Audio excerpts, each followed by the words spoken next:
Robert Nozick'in Sorgulanmış Hayat kitabıyla aslında hepimizin zihninin bir köşesinde duran o büyük sorulara doğru bir yolculuğa çıkıyoruz. Bu sadece bir kitap incelemesi değil, kendimizle yüzleşmek için bir fırsat olacak. O zaman gelin en can alıcı soruyla başlayalım. Hayatınızı bir otomatik pilot mu yönetiyor, yoksa direksiyonda gerçekten siz misiniz? İşte bu derin sorunun ve felsefenin sunduğu diğer yolculukların peşine birlikte düşmek için Kitap Felsefe kanalına abone olmayı unutmayın. Böylece hep beraber düşünmeye devam edebiliriz. Evet, konuya gelelim. Nozick diyor ki, çoğumuz aslında hayatımızı bir tür otomatik pilotta yaşıyoruz. Farkında bile olmadan benliğimizin yıllar önce programlanmış, artık güncelliğini yitirmiş versiyonları tarafından yönetiliyoruz. Nozick'in kendi sözlerine bir baksanıza, durumu ne kadar net özetliyor aslında. Gençken kafamızda oluşan hedeflere, o zamanki dünya görüşümüze bir şekilde takılıp kalıyoruz ve hayatımızın geri kalanında sadece ufak tefek ayarlamalar yapıyoruz. Peki bu yolu hiç sorgulamadan sonuna kadar gitmek biraz da hayatı kaçırmak değil midir? Bakın, Nozick burada bize bir doğru ya da yanlış dayatmıyor. Mesele şu, pasif bir şekilde size yazılmış bir senaryoyu mu oynayacaksınız, yoksa fırçayı elinize alıp kendi otoportrenizi, yani kendi anlamınızı mı yaratacaksınız? Biri, başkasının hikayesinde bir figüran olmak, diğeri ise kendi hikayenizin kahramanı olmak. Peki, hayatta aradığımız nihai şey mutluluk mu gerçekten? Sadece mutlu olmak yeterli mi?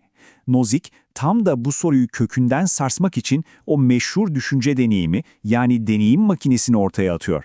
Bu, mutluluk sandığımız şeyin ötesinde nelere değer verdiğimizi bize göstermek için tasarlanmış müthiş bir araç.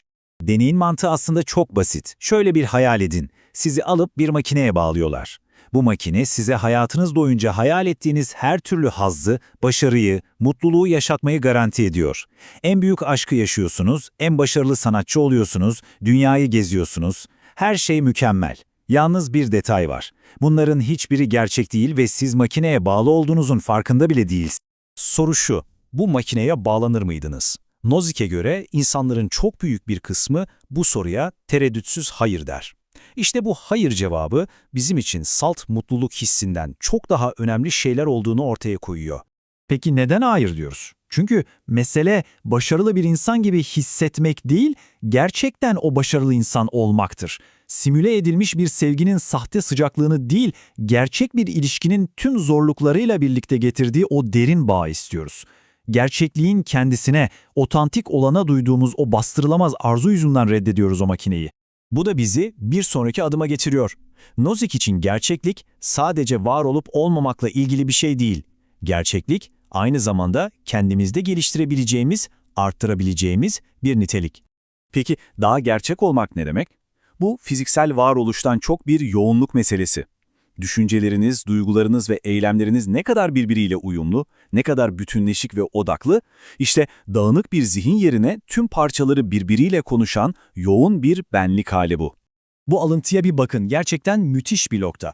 Neden bazen bir kitaptaki Hamlet karakteri her gün gördüğümüz bir insandan daha gerçek gelir bize? Çünkü o karakter hayatın tüm gereksiz gürültüsünden arındırılmıştır. Saf bir amaç, saf bir çatışma ve tutarlılıktan oluşur. Adeta gerçekliğin damıtılmış, en konsantre halidir. Tamam da bu daha gerçek hayatı nasıl kuracağız? Nozick burada iki temel taşı birbirinden ayırmamızı istiyor. Değer ve anlam. Bu iki kavram hayatı anlamlandırma çabamızın da temelini oluşturuyor. Bu ikisi arasındaki fark çok ama çok önemli.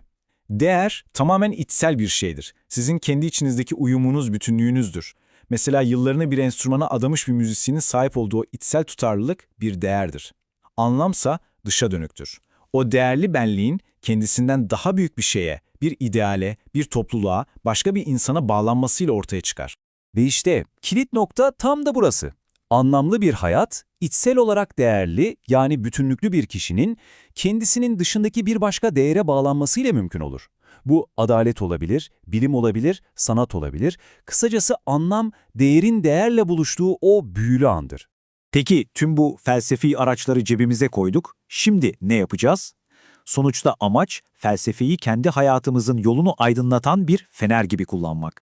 Nozick, Sokrates'in o meşhur sorgulanmamış hayat yaşamaya değmez sözünü alıp daha şefkatli bir yere taşıyor. Mesele hayatın değersiz olması değil, tam olarak yaşanmamış olması. Yani ne zamanki direksiyona geçer, hayatımızı kendi düşüncelerimizle, kendi sorularımızla yönetmeye başlarız, işte o zaman hayatı tam anlamıyla yaşamaya başlarız. Bu, daha zengin, daha otantik bir varoluşa açılan kapıdır. Ve sonunda Nozick, sözü Nietzsche'den alıntıladığı bu güçlü soruyla bize bırakıyor. Bu benim yolum, peki seninki nerede? Bu anlatı size hazır cevaplar vermedi, veremezdi. Aksine doğru soruları sormanız için bir davetiye bu. Asıl yolculuk şimdi. Bu soruyu kendinize sorduğunuzda başlıyor. Sizin yolunuz hangisi?